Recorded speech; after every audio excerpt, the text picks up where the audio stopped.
Olá, caríssimos! Professor Carlos por aqui mais uma vez em nossas aulas de biologia, destinada àqueles que estão se preparando para os exames dos institutos federais. Nosso assunto de hoje será citologia, conteúdo sempre presente nas provas. Portanto, prestem atenção e vamos ao trabalho. A palavra citologia quer dizer estudo das células. E hoje é o que nós vamos fazer. Nós vamos dar uma olhada nos principais tipos celulares e organelas. Nos séculos 17 e 18, iniciou-se o aperfeiçoamento daquilo que mais tarde veio a ser chamado de microscópio. Vocês veem aí no canto inferior esquerdo o modelo de um dos primeiros microscópios e acima uma reprodução de como era a imagem produzida por ele. Hoje nós temos microscópios para os mais diversos fins. Para a observação de células, este é um microscópio eletrônico e a imagem que ele consegue produzir. Essa coloração que vocês veem aí é editada por computador.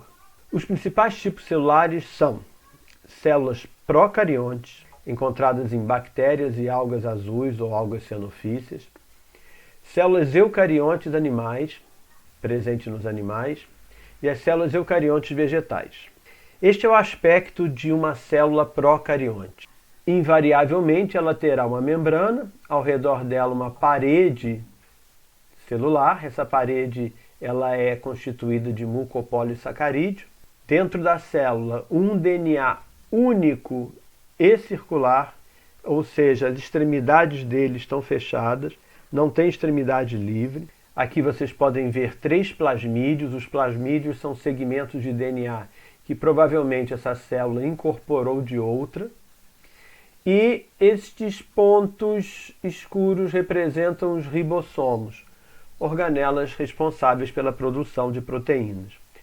Veja que aqui ainda são representados alguns flagelos e estes pelinhos ao redor da célula que chamam fímbria. É uma estrutura bastante simples, é uma célula básica, é aquela célula que primeiro surgiu na natureza. Agora vocês veem uma célula eucarionte animal, ela é muito mais complexa. Se comparada com uma célula procarionte, vejam que ela tem muitas organelas, que ela tem uma complexidade maior e um tamanho maior se comparado com o tamanho de uma bactéria. Se eu fosse representar uma bactéria aqui próxima a essa célula eucarionte, teria o tamanho dessa estrutura aqui em azul nessa célula. A bactéria é bem pequena se comparada com uma célula eucarionte. A célula, por fim, do tipo eucarionte vegetal, se destaca também por ter um tamanho equivalente à da célula eucarionte animal, mas uma parede ao redor da membrana plasmática, rígida, feita de celulose e que normalmente confere à célula um formato mais ou menos geométrico.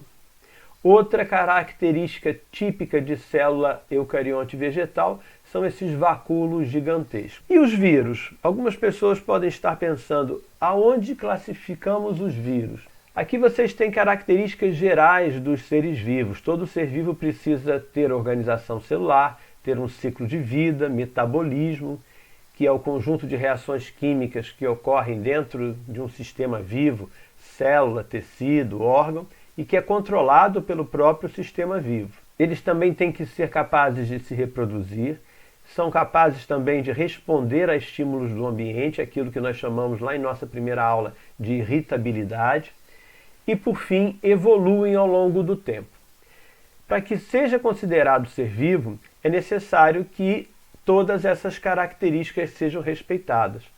Entretanto, as que apareceram marcadas agora, como apresentar organização celular, ter metabolismo e ser capaz de responder a estímulos do ambiente, não é verdade se você considera o vírus. O vírus é um organismo bastante simples e quando ele está fora de uma célula que ele parasita, ele assume uma forma de cristal. As suas moléculas estão paradas, imóveis, inertes, e não reagem. Vejam a estrutura de um vírus. Este é o vírus talvez o mais famoso, se você for procurar livros, se você for procurar apostilas, material para estudo. Esse é o vírus bacteriófago. Ele é composto por uma cápsula de proteína, internamente um DNA. Este vírus em particular, ele tem ainda uma cauda que funciona como sítio ativo para que ele reconheça a célula que ele deve se ligar para depois cumprir o seu ciclo dentro dessa célula.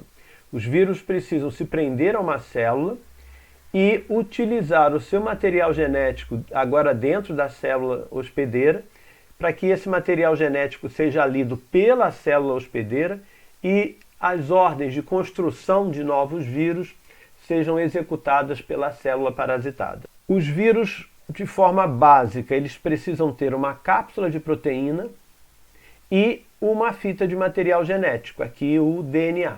Existem vírus que não apresentam DNA e sim uma fita de RNA. Existem ainda vírus, são chamados de vírus envelopados.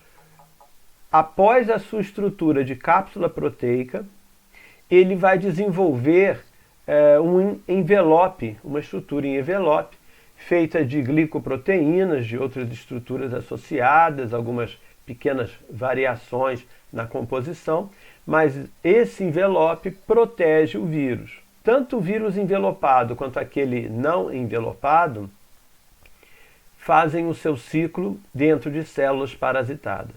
E quando fora dessas células, eles estão parados, inertes, não movem nada, não têm metabolismo algum, não têm reação alguma a uma variável do ambiente, por isso eles não são, como grupo, considerados seres vivos. Vejamos agora as diferenças entre células procariontes e eucariontes.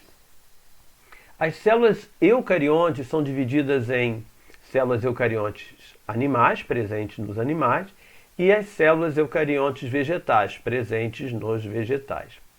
As células procariontes são aquelas que estão presentes em organismos bem simples, como as algas azuis ou cianofíceas, e bactérias. Tamanho, existe uma diferença que nós já comentamos acima. A célula eucarionte é muito maior em relação à célula procarionte. Envoltório nuclear. A membrana que envolve o núcleo, ela contém o material genético. Na célula eucarionte, seja animal ou vegetal, essa membrana existe, esse envoltório nuclear existe e recebe o nome de carioteca ou cariomembrana. A célula procarionte não apresenta uma membrana, um compartimento que contenha o material genético. O material genético, a fita única de DNA, fica dispersa no citoplasma junto com os ribossomos, que são a única organela presente nessas células. A palavra procarionte quer dizer cário, núcleo, e pró, primitivo. É um núcleo primitivo. E eu aqui significa verdadeiro. Eucarionte quer dizer aqueles organismos que têm um núcleo verdadeiro, que efetivamente sim apresentam um núcleo e visível em microscopia. O nível de complexidade das células eucariontes é alto, enquanto que nas células procariontes é baixo. Reparem que quando nós vimos as células eucariontes, nós percebemos uma série de organelas, onde cada função da célula é executada. É como que se nós pensássemos que a célula eucarionte ela apresenta compartimentos isolando as funções. Enquanto que na célula procarionte, bem menor, mais simples, existe um único compartimento, que é o próprio compartimento celular, e a célula tem que realizar todas as suas funções em um único compartimento. Daí o fato de que nas células eucariontes, animais ou vegetais, existe uma alta complexidade em seu funcionamento, em suas estruturas, enquanto que na célula procarionte essa complexidade é uma célula extremamente simples se comparada com a célula eucarionte. Outra diferença é o citoesqueleto. As células eucariontes possuem estruturas de microtúbulos e microfilamentos que fazem como um endoesqueleto celular. Esses microtúbulos e microfilamentos armam e mantêm a estrutura, o formato da célula. Enquanto que na célula procarionte esse citoesqueleto não vai existir. Dessa forma, as células procariontes variam um pouco o seu formato. Mitocôndria. Mitocôndria é uma organela que tem a função de fazer respiração celular, final das contas, gerar energia para a célula. As células eucariontes, animais e vegetais, possuem mitocôndria como uma estrutura básica para que seja produzida a energia através da respiração celular. enquanto que as células procariontes não apresentam mitocôndrias e produzem. Por fim, como cada grupo de células se reproduzem? As células eucariontes reproduzem-se por mitose e meiose. Meiose quando se quer produzir células reprodutivas ou gaméticas, enquanto que na célula procarionte o que vocês vão observar é uma divisão binária, uma fissão binária. A célula simplesmente se divide sem apresentar fases complexas, como nós percebemos nas divisões tipo mitose e meiose. Vamos agora traçar diferenças dentro das células eucariontes, daquelas que são células eucariontes animais e das que são células eucariontes vegetais. O centríolo, uma organela que nós vamos conhecer para frente, que é responsável pelo movimento da célula, pela estrutura do citoesqueleto, está presente somente nas células eucariontes animais. Na célula vegetal não existem centríolos. Não existem centríolos. Vejam que a célula animal apresenta algumas estruturas diferentes daquelas presentes na célula animal. E da mesma forma, na célula animal, existem estruturas que não estão presentes na célula vegetal. Por exemplo, centríolo. O centríolo ele está presente na célula animal e ausente na célula vegetal. O complexo de Golgi na célula animal é formado por vesículas, por cisternas, bolsas de membrana empilhadas, enquanto que na célula vegetal essas vesículas estão espalhadas. O cloroplasto, que é a organela responsável pela fotossíntese, está presente só na célula eucarionte animal. E um detalhe bastante importante e significativo que já foi discutido em nossas aulas anteriores. A célula eucarionte vegetal, quando tem um excesso de glicose, quando produz mais polissacarídeo do que ela consegue consumir, ela armazena esse material na forma de amido. Enquanto que a célula eucarionte animal, quando também tem um excesso de glicose, vai armazená-la na forma de glicogênio. Vejamos agora as organelas celulares. A célula eucarionte pode ser dividida em 3 compartimentos ou 3 estruturas básicas. O citoplasma, que é o hialoplasma e mais as organelas. Temos ainda o núcleo, envolto pela carioteca, por aquela membrana nuclear que nós já comentamos acima, e que contém dentro dele o material genético. E a membrana, que é uma estrutura que envolve a célula, limita essa célula, e é meio também de reações de reconhecimento de uma célula com a outra, funções imunológicas e ainda de permitir ou não a entrada de determinados materiais nas células. Falemos agora sobre o núcleo. Ele possui uma membrana externa, que nós já comentamos ainda há pouco, chamada carioteca ou cariomembrana ou simplesmente membrana nuclear. Essa carioteca ela é dupla, existem 2 membranas compondo essa carioteca. A membrana nuclear externa e a membrana nuclear interna. Essas 2 membranas em conjunto envolvem o núcleo. Essas membranas elas possuem poros, permitindo que materiais entrem no núcleo e saiam dele. Perfeito? Então, o núcleo não é uma estrutura estanque, uma estrutura fechada, de forma alguma. Ele é comunicado ao citoplasma. Essa estrutura aqui no centro é chamada de nucleolo e é uma região especial do núcleo onde se produz uma organela chamada ribossomo. Organela que, vamos ver mais adiante, produz proteínas. Os ribossomos, eles podem, ao serem produzidos, saírem pelos poros e irem ocupar regiões do citoplasma, ou podem permanecer aderidos à carioteca e a uma outra estrutura que nós vamos ver para frente, chamada de retículo endoplasmático rugoso. Se perguntados onde podemos encontrar ribossomos, no núcleo, na membrana nuclear, no citoplasma e na membrana do retículo endoplasmático rugoso. Vejamos agora um quadro de funções das organelas. Mitocôndrias. Mitocôndrias são organelas que produzem energia, realizam a maior parte do processo de respiração celular, criando ATP, que é a molécula energética, já comentada nas aulas anteriores. Retículo endoplasmático rugoso, aquele que eu comentei ainda há pouco, que apresenta ribossomos associados à sua membrana. Além de permitir transporte de material dentro das vesículas do retículo, por apresentar ribossomos, produz proteínas. O retículo endoplasmático liso, aquele que não apresenta ribossomos em suas membranas, faz o transporte também de substâncias e, quando produz material material lipídico dentro de suas membranas. Ribossomos. Ribossomos nós já falamos, produzem proteínas. A gente escuta muito falar em síntese de proteínas, é a mesma coisa. Complexo de Golgi, é uma organela bastante peculiar, porque ela recebe do retículo endoplasmático liso e ou rugoso o material que foi fabricado nessas organelas e que chegam ao Golgi para serem melhoradas, trabalhadas. E essas substâncias dentro do Golgi, depois de prontas, podem ter alguns destinos. O principal é a produção de material de secreção celular. Cuidado para não confundir com excreção. Excreção é aquilo que a célula não quer, não precisa e vai jogar para fora.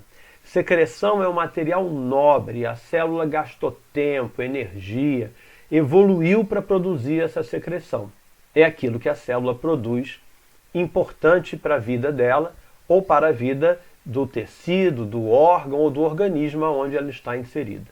Essas vesículas, além de serem vesículas de secreção, elas podem ser vesículas que contêm enzimas digestivas e vão formar os lisossomos, estruturas oriundas do complexo de Golgi e que vão realizar a digestão intracelular. E ainda os peroxissomos, que são um tipo especial dessas vesículas que são responsáveis pela neutralização de uma substância tóxica em particular, que é o H2O2, ou água oxigenada. Os cloroplastos. Os cloroplastos, presentes somente nas células eucariontes vegetais, realizam a fotossíntese, a maneira como as células vegetais, o organismo vegetal como um todo, produz a sua matéria, a matéria que vai constituir suas novas células, seus tecidos, seus órgãos. E por isso os vegetais são chamados de produtores, eles têm a capacidade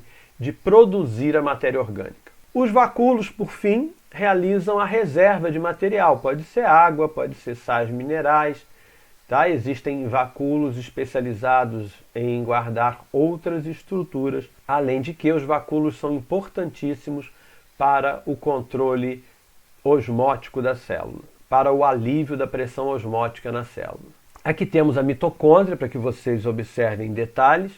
Veja que ela apresenta duas membranas, uma membrana externa e uma membrana interna. Dentro dessa membrana interna existe um espaço onde está presente um DNA único e circular e ribossomos. Ribossomos do tipo encontrado em células bacterianas, em células procariontes. Existe uma teoria muito corroborada hoje que diz que mitocôndrias e também os plastos seriam no passado bactérias que passaram a viver dentro das células, fazendo uma troca, uma relação harmônica com essas células, recebendo algumas coisas das células e mandando para as células substâncias fundamentais. No caso da mitocôndria, é o ATP produzido por elas, que é compartilhado com toda a célula, para que a célula tenha energia para realizar suas funções. Essas dobras aqui da membrana interna são chamadas de cristas mitocondriais. O espaço interno, onde está o DNA único circular e os ribossomos, é chamado de matriz mitocondrial. Um detalhe aqui, já para adiantar, os ribossomos de células procariontes são do tipo 70S, enquanto que nas células eucariontes são 80S. Retículo endoplasmático. Aqui vocês veem os dois retículos. O rugoso, na parte aqui mais escura, de coloração mais escura, e de coloração mais clara, o retículo endoplasmático liso. Chama a atenção de vocês porque o núcleo está aqui e a carioteca com sua membrana dupla aqui, ó. Tá vendo? A membrana externa da carioteca é que vai projetar-se para o citoplasma, dobrando-se, crescendo e dobrando-se, dando origem aos retículos, liso e rugoso. Percebam que há uma continuidade do meio intermembranoso aqui, do núcleo da carioteca, e o interior das vesículas aqui do retículo endoplasmático rugoso e também do retículo endoplasmático liso. Existe uma comunicação entre todas essas estruturas. O retículo endoplasmático liso produz substâncias não proteicas, em essência, e o retículo endoplasmático rugoso, pela presença de ribossomos em sua membrana, vai produzir proteínas. É possível que aqui, nessa comunicabilidade que existe, seja criada uma glicoproteína, uma lipoproteína, que são moléculas formadas por parte do que foi produzido no retículo endoplasmático liso e parte do que foi produzido no retículo endoplasmático rugoso. Mas, em essência, se você olha uma célula e ela tem retículo endoplasmático rugoso abundante e o liso muito pouco, menor, você pode imaginar que essa célula é especializada em produção de proteínas, como, por exemplo, a célula lá do pâncreas que produz insulina. A insulina é um hormônio proteico, portanto, eu imagino as células lá do pâncreas que produzem insulina com uma quantidade muito grande de retículo endoplasmático rugoso. Já uma célula que produza um hormônio lipídico, um esteroide, vai apresentar retículo endoplasmático rugoso em menor tamanho, em menor quantidade, e o liso mais abundante. Isso pode demonstrar a especialização dessa célula para as suas funções. Aqui vocês veem um ribossomo, e um ribossomo do tipo 80S, é o ribossomo das células eucariontes ou eucariotas. Eles são formados lá no nucleolo, podem estar livres no citoplasma, aderidos à membrana do retículo endoplasmático, que passa a ser rugoso, e aderidos à carioteca. Os ribossomos são formados por duas subunidades. Uma subunidade menor e uma subunidade maior. Aqui vocês veem que a subunidade maior representa 50S, enquanto que a subunidade menor 30S. Se eu estivesse falando de uma célula procarionte, de um ribossomo de célula procarionte, eu encontraria ribossomos 70S, ribossomos menores do que aqueles encontrados nas células eucariontes. Complexo de Golgi. O complexo de Golgi ele é formado por vesículas cisternas empilhadas. Essas bolsas, essas cisternas empilhadas, são regiões onde as moléculas vão passando e recebendo um acabamento, uma finalização.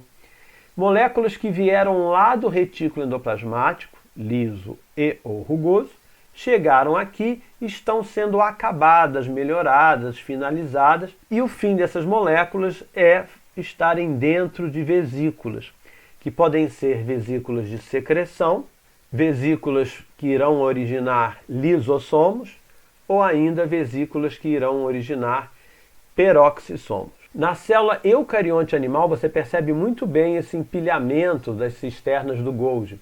Já na célula eucarionte vegetal, essas cisternas, em geral, estão separadas. Lisossomos. Lisossomos, acabamos de falar, é uma vesícula que começa a sua produção lá em cima com o retículo endoplasmático rugoso, que manda uma vesícula até o Golgi.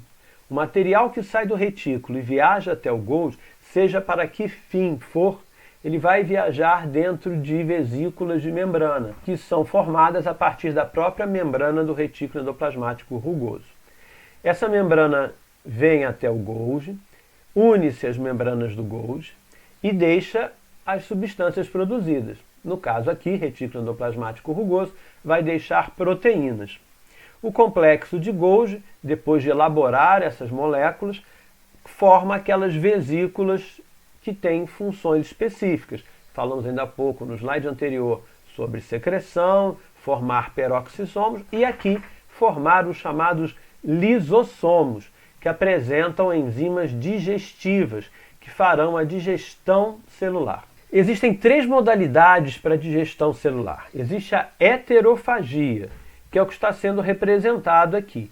Veja uma partícula alimentar, a membrana externa da célula vai englobar essa partícula, o que nós chamamos de fagocitose. Se a partícula for menor, líquida, ela será formada por um processo semelhante, chamado de pinocitose. Mas a fagocitose, como representada aqui, é o englobar de partículas alimentares que passam a entrar na célula dentro também de vesículas.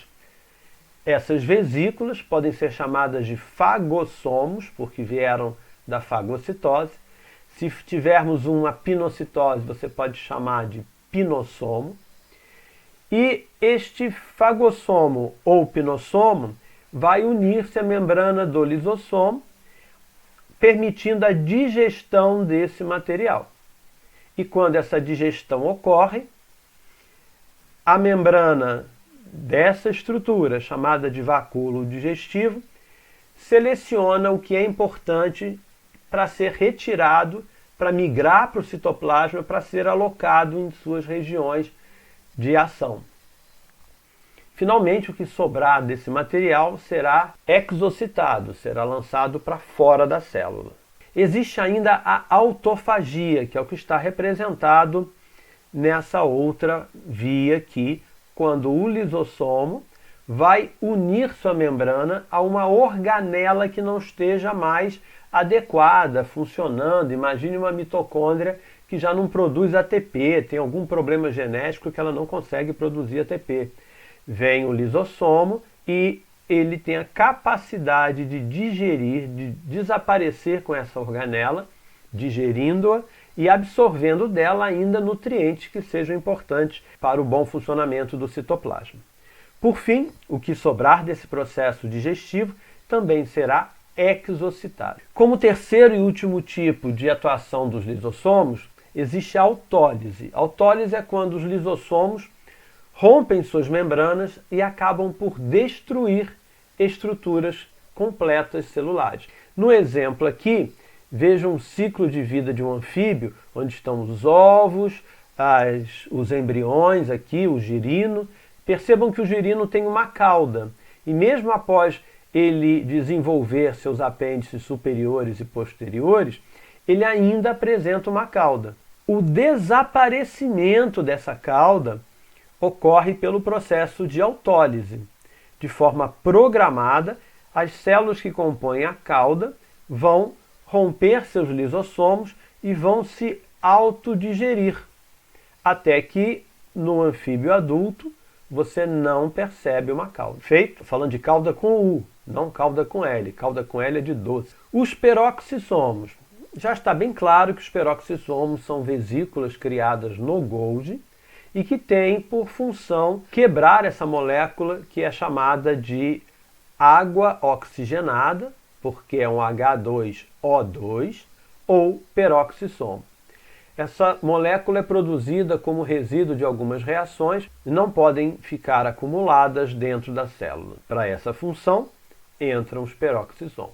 Centríolo. Centríolo é uma organela típica de células eucariontes animais.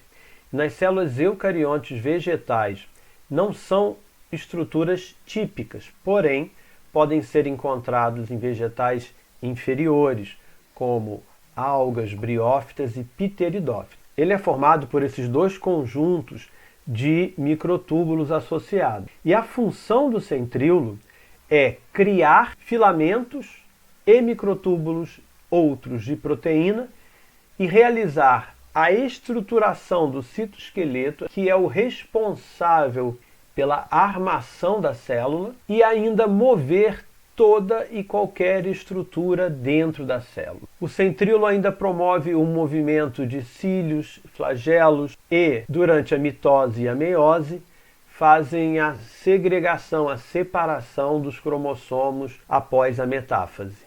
Cloroplastos. Os cloroplastos, como as mitocôndrias, apresentam um complexo sistema com duas membranas, DNA único e circular, ribossomos 70S.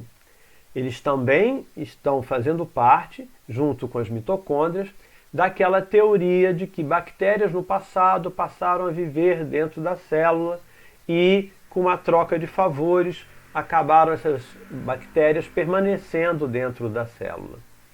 Sendo a membrana externa aquela membrana que originalmente fagocitou essa bactéria e a membrana interna a membrana própria da bactéria. Os cloroplastos, presentes somente nas células eucariontes vegetais, são responsáveis pela fotossíntese, pelo processo de geração de matéria dentro das células vegetais. Veja na imagem aqui células vegetais com vários cloroplastos dentro delas. De acordo com a atividade dessa célula, desse tecido, desse vegetal como um todo, você pode ter um número de cloroplastos variável, ele pode ser em número menor ou bem abundante, como vocês veem nessas células aqui. Reparem que essa célula é fácil de ser identificada como célula eucarionte vegetal. Por quê?